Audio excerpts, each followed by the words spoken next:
How many of you think you're capable of coming up with a cutting-edge, brilliant idea to improve the way you do things that no one's ever had before? Okay, 3.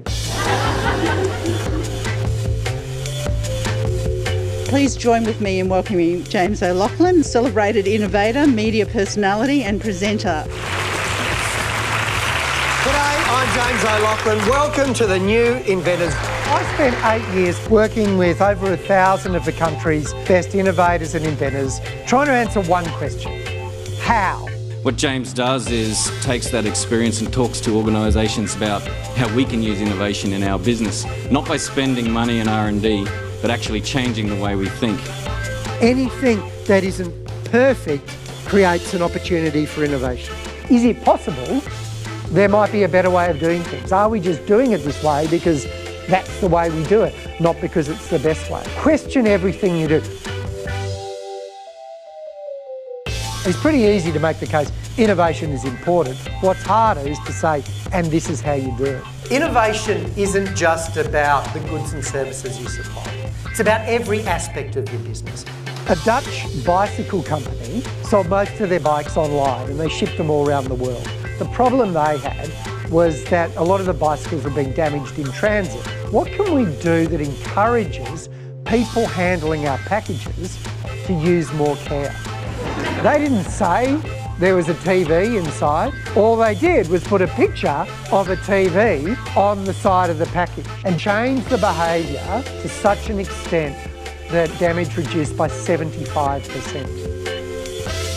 Question everything, challenge your assumptions, analyse your data, and think like a customer. This is the most important one. Interact with your department as a customer. You don't have to be a genius to do it. We often use that as an excuse. You know, I'm just not innovative. Is this familiar? I want to spend more time thinking about my business. I want to come up with new ideas. I just don't have time. There's 2 aspects of this: motivation and method. Take 10 minutes a day to work on tomorrow.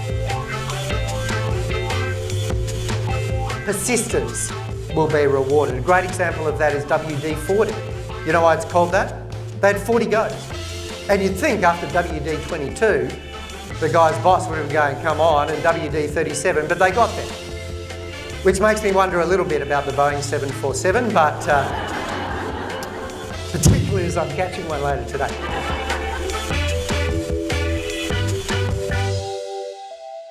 Creating a culture that encourages and welcomes innovation from everyone, from the CEO to the receptionist. How do you do that? You get people to think, you value their ideas, and you use them.